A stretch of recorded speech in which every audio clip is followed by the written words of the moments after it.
ನಮ್ಮ ಜೀವನದಲ್ಲಿ ನಮಗೆ ಆರೋಗ್ಯ ಅನ್ನೋದಂತೂ ಬಹಳ ಮುಖ್ಯ. ಯಾಕಂತ ಹೇಳಿದ್ರೆ ಆರೋಗ್ಯ ಇಲ್ಲದಿದ್ದರೆ ನಮಗೆ ಯಾವುದು ಏನು ಇದ್ದು ಏನು ಪ್ರಯೋಜನ ಇಲ್ಲ. ಹಾಗಿರುವಾಗ ನಾವು ಸಾಧ್ಯವಾದಷ್ಟು ನಾವೇ ಮಾಡಿದಂತಹ ಕೀಟನಾಶಕಗಳು ಬಳಸದೇ ಇರುವಂತಹ ಒಂದು ಆಹಾರವನ್ನು ಬಳಸುವುದು ತುಂಬಾ ಒಳಿತು. ಯಾಕಂತ ಹೇಳಿದ್ರೆ ಆಹಾರದಲ್ಲಿ ಈಗ ಬರುವಂಥದ್ದು ಹೆಚ್ಚಿನದು ಕಲಬೆರಕೆ, ಅಕ್ಕಿಯಲ್ಲಾಗಲಿ ತರಕಾರಿಯಲ್ಲಾಗಲಿ ಎಲ್ಲ ವಿಷಯುಕ್ತವಾಗಿರುವಂಥದ್ದು.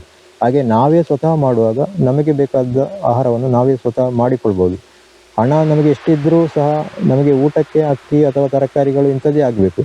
ಹಾಗಿರುವಾಗ ಅದು ಮತ್ತೊಬ್ಬರಿಂದ ಅವಲಂಬನೆ ಆಗುವುದಕ್ಕಿಂತ ನಾವೇ ಸ್ವತಃ ಮಾಡುವಾಗ ಅದರ ಒಂದು ಈ ನೈಜತೆ ಮತ್ತು ಅದರ ಕ್ವಾಲಿಟಿಯಲ್ಲಿ ನಮಗೆ ಒಂದು ಖಾತ್ರಿ ಇರ್ತದೆ.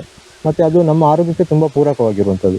ಆದ್ದರಿಂದ ಈ ನಿಟ್ಟಿನಲ್ಲಿ ನಾವು ಪ್ರಯತ್ನ ಪಡುವುದು ತುಂಬ ಒಳ್ಳೆಯದು. ಈಗ ಜಾಗ ಇದ್ದವರಿಗೆ ಸಹ ಕೃಷಿ ಮಾಡಲಿಕ್ಕೆ ಆಗ್ತದೆ, ಇಲ್ಲದವರಿಗೆ ಆಗುವುದಿಲ್ಲ ಅಂತಲ್ಲ. ಈಗ 10 ಸೆಂಟ್ಸ್ ಜಾಗ ಇದ್ದವರಿಗೂ ಸಹ ನಮಗೆ ಬೇಕಾದ ತರಕಾರಿಗಳನ್ನು ಯಾವುದನ್ನು ಸ್ವತಃ ಮಾಡಿಕೊಳ್ಬೋದು.